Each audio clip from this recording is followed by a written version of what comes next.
Hi, grade 11 students, advisors and families. Welcome to part 2 of a two-part presentation with moving forward with our university preparation.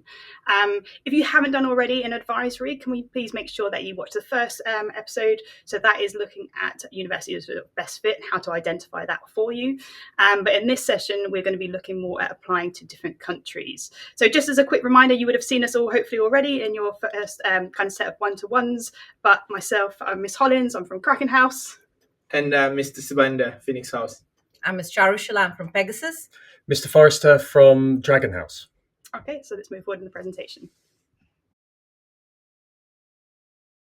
Okay, so moving on to the agenda for this video. So we're going to do a bit of a whistle-stop tour on different destinations. We won't go into detail about how to do the applications for each specific one, but we want to show you some key differences between the different systems. So we'll be looking at the UK, the US, Canada, and different parts of Europe. If there is countries that you don't find in this video, don't worry, we will cover that with you, but we just want to make sure that you have information to be able to kind of move forward with your search.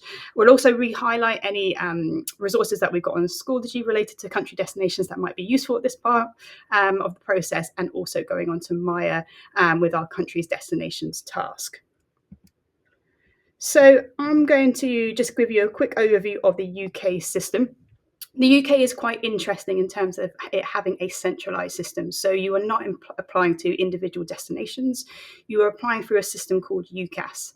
UCAS allows you to apply up to 5 destinations or 5 programs at 5 different universities. So that's just a key thing to know the difference between the UK and other systems. The UK has around 150 state-funded universities. So they each have most subjects available to them, bar 1 or 2 universities that are slightly more specialised. You might have an Imperial or an arts-based university, but generally they offer a wide range of subjects.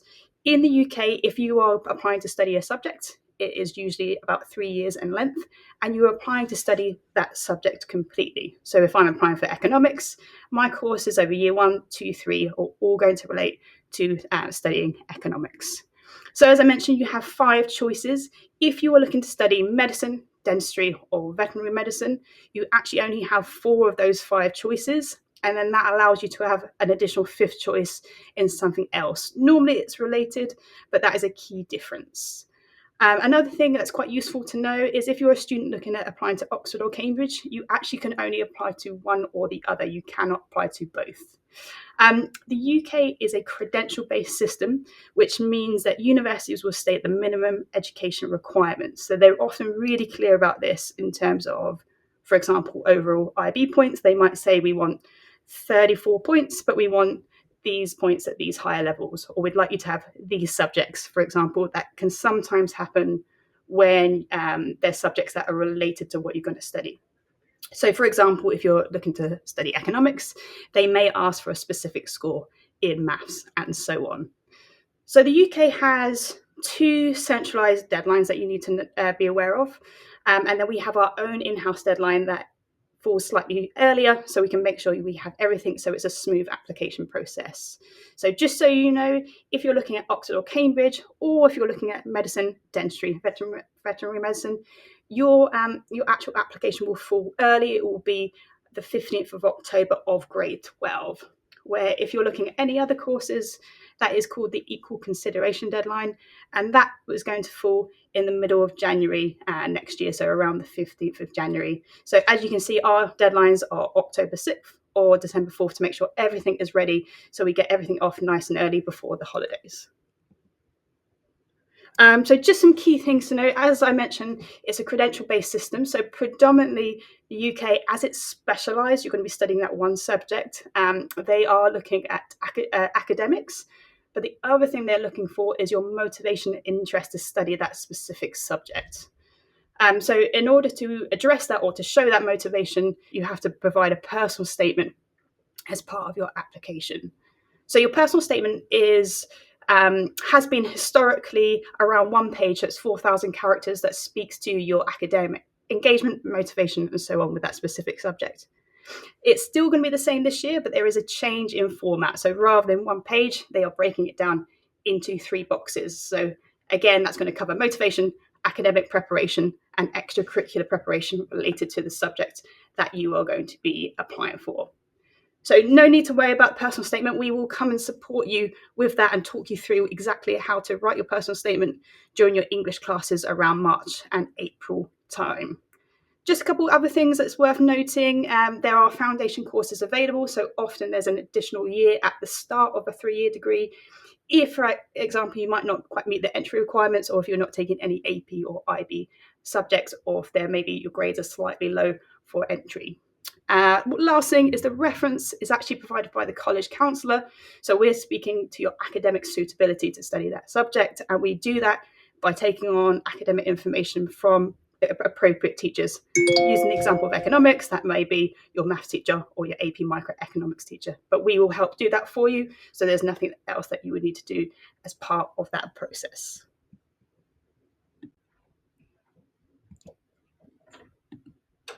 So when it comes to researching about UK universities, you may find that there isn't a ton of information currently on Maia Learning. It's got all of the universities in there. But then if you want some more information, what's going to happen is Maia Learning is actually slowly adding more information. We're also in the middle of uploading some of our historic data in there as well. It takes a while to get used to and set up a new system. However, just want to really show you that there are a range of other fantastic resources to supplement that research. And I would say the one that I use the most outside of UCAS as a search engine, which I'll show you next, is the Complete University Guide. It's a fantastic resource that allows you to categorize universities according to the area of study or subject area that you're going to study. Okay, so you can see a QR code there in the bottom left for the Complete University Guide to, if you're watching this video later on, be able to access that website. Also, there's a link there as well. So you can see that there are a range of statistics. You'd have done your research on priorities, and it's really a case of you pinning down how they look at each individual university. So, for example, if student satisfaction was one of those factors that you're looking at or priorities, then there's information and data on that. As an example, there's tons of information on this website for each individual university, and you can actually look at each faculty as well. Okay, so that's a great resource, Complete University Guide. Please use that when you're working out more information for each university. On the right, you can see that there is another resource. I've put another QR code in there as well for you to access at a later point. And that's also that's called the uniguide.co.uk website, okay, the UniGuide. So here, again, lots of information specifically in general about each university. So do have a go at both. Now, this one here is really key. So this is when you come to see your college counsellor, you'll find that college counsellors are using this quite a lot with you as well. UCAS is an application system, as Dr. Hollins just said, but also you don't need an account to use it as a search engine. So you can basically research all of the university courses and the universities themselves by using the UCAS search. So basically, you just type in ucas.com. So you just type in whatever course it is that you're doing, and lo and behold, you'll have a big list, like you see on the left, of all of the universities in the country that do that particular course. And versions of that course. Okay, so if you put in business, you might have lots of management stuff popping up as well, for example. So that's what you can see on the left side. On the right side, you'll see a screenshot of what some of the universities have, which is the course summary, entry requirements, which are updated every year in this system, as well as some other useful information about the course. So do utilize both the UCAS and one of either the University Guide database or the Uni Guide as well. Okay. Let's talk about US universities now. When looking at US universities, we know that it's a large country. It has multiple universities and colleges, 4,000 plus universities to be exact. And of course, most of them are amazing. Depending on what you want to study, where you want to be, there are multiple filters that you need to use in order to figure out what will be the best choice for you. While we will be giving you multiple tools to use in order to get engaged in this deep research, it's important to understand how do you meander through this entire process. There are decentralized application systems that are available as part of the United States. One is the Common Application.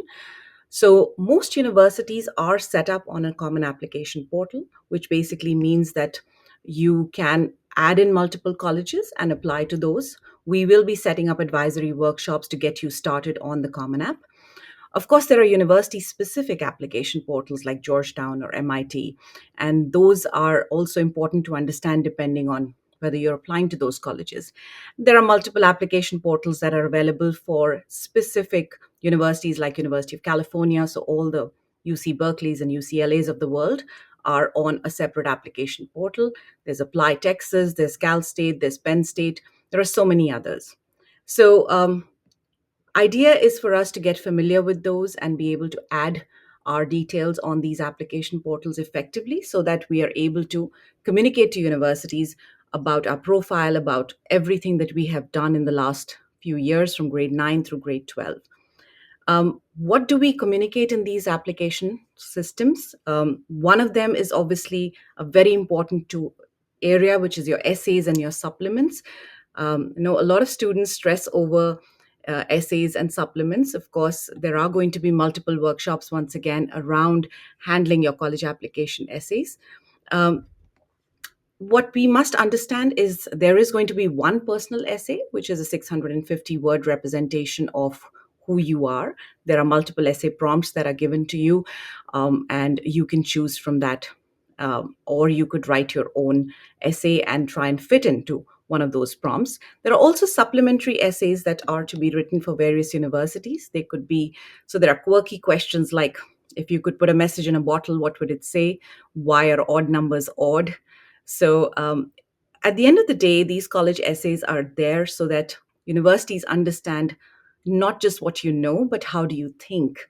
As long as you can communicate to them that you can think effectively, you can think reflectively, at the end of the day, that's what they want to hear. Of course, apart from college essays and activity profiles, there are a number of other requirements that need to be sent by the schools, and there are then some documents that need to be sent by you. While teacher recommendations typically too become important for US applications, let's assume you're applying for engineering. A good recommendation could be from a physics teacher or maybe a math teacher. You could obviously add others as well. The counselor recommendation is obviously something from the college counseling department, and there's also the school report. Now, the school report is not really the report that you receive in terms of comments from teachers. It's really the school profile along with what the school is willing to provide. That's what is submitted in a school report. There are also transcripts.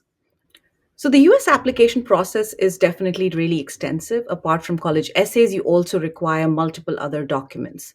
What are these? Teacher recommendations, typically two in number, should be decided by students collectively along with their teachers. So, for example, if they're applying for engineering programs, you could have a teacher recommendation from a physics teacher and maybe a math teacher. There is also a counselor recommendation that is mandatory for most US applications. There's also a school report that is provided. This is essentially a school report on what the school is all about and what the school offers as a curriculum. So it's really a school profile. And then there are the transcripts. These transcripts are obviously from grade 9 through 12, and they eventually they include your mid-year report as well. There are some documents, however, that need to be sent by you, and these are your SAT scores or your ACT scores, and you usually send them using the agency that you used for these exams. So it could be College Board, for example. There's also the resume that becomes important for some universities. If you're applying to design schools, perhaps a portfolio or an audition tape, if you're looking at athletic admissions. So that also becomes superbly important.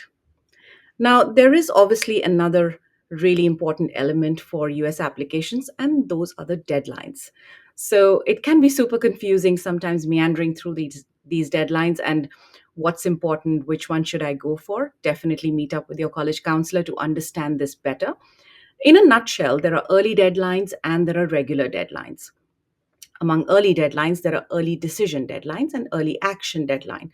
What that typically means is that if you're applying to a college and you can only apply to one college under an early decision deadline, which is ED, It is a binding agreement that you have with the university, which means that if you're admitted to that university, you need to withdraw all your other applications. You can, however, apply to multiple universities under early action. And because it's a non binding agreement, so even though you apply early, you get your decisions early, you do not need to commit to these colleges before the 1st of May deadline. There are some universities, however, that have rolling admissions, which is where I think as college counselors, we agree that the earlier you apply, the better it is, right? So let's look at what these deadlines look like. So definitely early decision deadlines are usually either 15th of October or 1st of November, but our internal deadline is 13th of October for all early applications. And for all other deadlines that are called regular deadlines, we encourage students to submit everything by the 4th of December. It's important to understand that universities in the US follow a holistic application review, which basically means that they are going to look at you as holistically. They're going to look at your grades. They are going to look at the exams that you've sat for. They are going to look at letters of recommendations from your teachers, a portfolio. They are going to look at your profile. So if you've not already started having those conversations with your college counselor about your profile, now is a very good time to do that. And of course, they're going to look at your college essays, which is really the narrative about who you are and how do you learn best. There is a college for every student in the United States. And so it's very important to be absolutely mindful of the kind of research you need to do before selecting your 8 to 10 universities when you're applying. How do you go about researching these universities? I'll request Mr. Forrester to throw some light on that. So when researching for the states, you've got to do what we did last week. You've got to look into Maia, look at all of those priorities that you were considering, okay, in that other list or that other activity that you were doing, and use Maia. However, in addition to Maia, there are a range of other platforms and sources of information, as we discussed in the last video. So some fantastic ones are Big Future, Niche, Vine, College Vine, UVisit, the Princeton Review. Obviously, going to a campus is fantastic, and going to fairs. We've got a big fair coming up, as you should know by now, which is on the 29th of April. But also you'll find, see that database bottom right-hand corner? Literally most of the universities in the US and the UK and Canada can be found on there. And you'll find that under the Grade 11 Resources tab as a screenshot to click onto, and it will open up, ask you to make a copy of that document, that database, and then there's some extra information there that we've compiled for you there too. So fantastic resources everywhere, but Maia Learning is your first port of call for your research. Thank you, Mr. Forrester. Coming back to the North Americas, let's talk a little bit about Canada. Now, the Canadian education system is obviously well regarded, and the admission process is again holistic, but it's more holistic than UK, but less than US. You will understand that once you get into more research. Of course, the application criteria varies for most universities. Some of them may require a letter of recommendation, but most of them don't. Some of them require a letter of motivation or a personal statement. Once again, it's a good time to have that conversation with your college counselor about what this may look like. When it comes to Canadian universities, some of them follow a centralized application system, while some others do not, which means some provinces have that. So, OUAC, which is the Ontario centralized application system, is where you apply to most universities in Ontario. There's also the Education Planner BC, which is for British Columbia. Most other universities have their individual application portals and applications, which is where students are expected to upload all the information that is needed. You need to pay specific attention, a lot of attention to the entry requirements, especially in Canada, because you will find that there are universities that will clearly specify a math AA requirement versus an AI. There could also be a chemistry requirement for a certain discipline. So it's very important to pay close attention to that. You need to discuss again with your college counselor, especially about current grades requested during grade 12. So, since these need to be provided, predicted scores are accepted at Canadian universities as well. And once again, there are multiple resources and research opportunities available to you. Once again, Mr. Forrester can throw some light on how do you go about researching colleges for Canada. So here we have a couple of websites here that you could use in addition to Maia Learning. We have got universitystudy.ca. That's a good source of information. So is Edu Canada as a website. And also, see a little picture of me there. You could also ask me or any of the college counsellors as well about Canadian universities. I love to talk about Canada a lot. So, please do come in and ask me questions about that too. So moving on to the Netherlands.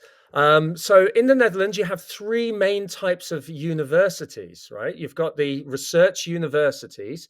So these are research intensive, usually much larger universities. Some of the famous ones are University of Amsterdam, Leiden University, and Erasmus in Rotterdam. Those are very large research intensive universities, typically with large lecture theatres and so on. Then you've got these universities of applied sciences. Now, these are really fantastic offerings from the Netherlands. The University of Applied Sciences are focusing, you get a degree, you get an undergraduate degree, but instead of thinking about things in a more of an abstract manner, like you would in a research university where they're looking for you to find knowledge eventually that's new within the field. This is more like a practical application to use in a working environment. So it sets you up for employment quite nicely. So those are universities of applied sciences. Typically, they require students to have a certain GPA in their high school diploma, which is just basically the equivalent of what they have in the Netherlands for high school diplomas, rather than needing additional APs and IBs. The research universities will need APs and IBs, or one or the other, okay, according to what you're studying. So that's the difference between those two. They really are fantastic and often overlooked. So there are some famous examples of those are Amsterdam University of Applied Sciences, for example, and also on the same campus as Erasmus, there is also a University of Applied Science there. So it's just kind of important to kind of open your mind to the different styles of those universities. And finally, the third type is like a liberal arts style university, which is known as the university colleges. So these are typically much smaller, very often found either next to or on the campus of a large research university. Quite challenging to get into, highly selective, and it allows you to have a range of different subjects, and then you get to choose as you're going along, explore a range of subjects and choose what you actually ultimately major in. So they are actually really useful. You often get housing as part of a lot of these offerings as well. So on the site where the university college is. Okay, so how do I go about looking into the information? Of course, Maia Learning has got all of the universities that deliver programs in English and in Dutch. If you want to find further information, you can go to studyinnl.org as a website.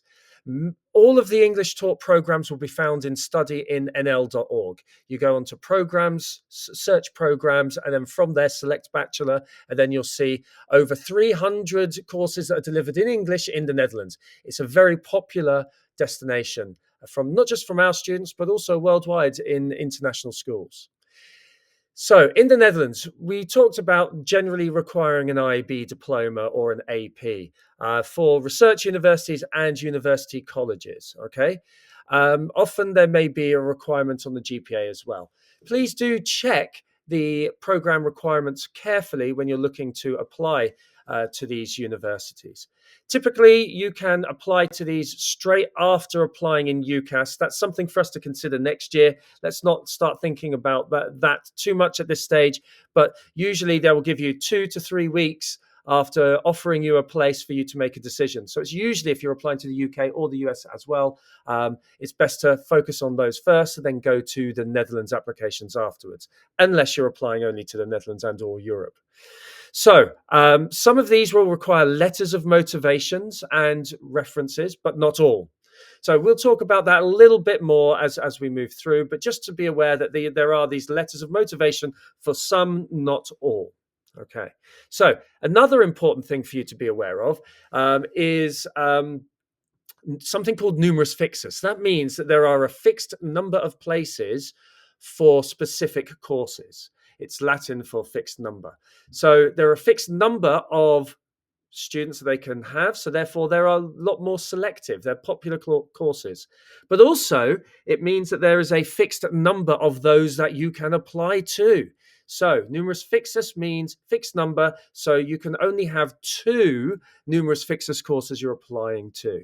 We'll go into more detail about how to find that out later, but you'll find the details on the page in studyinNL.org for each course's numerus fixus status, whether it's numerus fixus or not. In total, 4 maximum applications to Dutch universities, 2 of which can only be numerus fixus. Okay, so sometimes there are specific course requirements that are needed for specific courses that you're applying to. So that means, for example, you may need a maths for some business or economics courses. So we can pin that down as we go through the research together, okay? And sometimes there are online tests or interviews as well for some courses. So how do you apply? You don't apply through Study in NL. You research in study.nl. Then you go into something called StudyLink. Okay, so StudyLink NL is where you register. So we'll be doing this next year, not this year. So just so you understand that you use the StudyLink platform, and then it will take you individually to register. Then it will take you individually to each of the 4 different universities you may be applying to's websites. So that's the actual application in the university's website. So moving on to Spain. Spain is a very popular destination with our students as well. You can see that there are a lot of programs in English from the slides here. SADE, IQS, EU Business School, CIS University, Carlos III, ESCP. I mean, there's even like a French university, EDHEC, with a campus there too. So a lot of these will typically have London representatives. IE University obviously also is very popular with our students. Sometimes there will be interviews associated with these applications and tests, and an online application, and often a committee decision is made in these. Then you also have, so those are your more kind of like internationalized universities, delivering things in English. But then you also have these bilingual university degrees as well. So a good example of that is Navarra, where we've had lots of students go to as well. That's a fantastic university, very strong with its research and well known. And then a range of other top programs in Spain, as you can see in this list here. Do speak to your college counsellors to help support you with developing a list of applying to Spanish universities, as this is an area that you're interested in as well. Okay.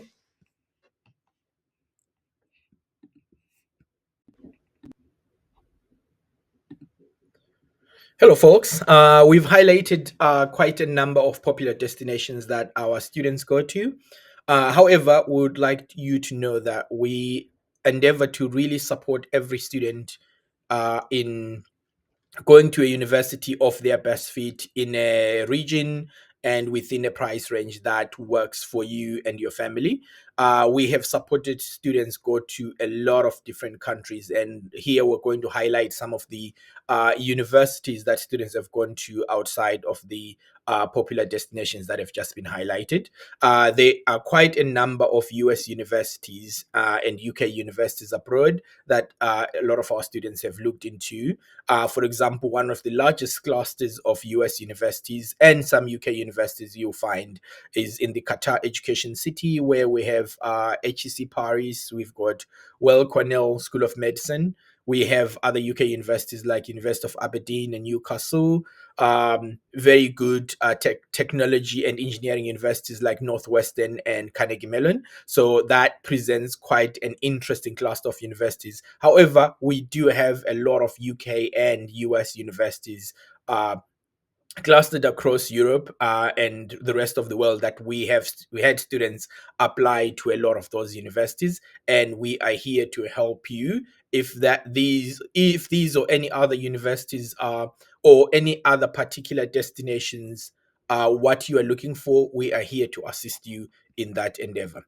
There is quite a number of other universities internationally beyond just the US and UK curriculums that we've helped students apply to. So here I'm going to highlight some of those. The majority of them, you have to go through an online application. The admission cycle is a bit different from what we experience with the UK and the US. Therefore, this will be a bespoke endeavor as we work with you in applying for them. You may find that some universities, particularly in Japan, may require you to stamp and sign and mail physical documents. So you need to really plan ahead of time. Again, you can work with your college counselor to make sure you know about these requirements, and we'll work with you.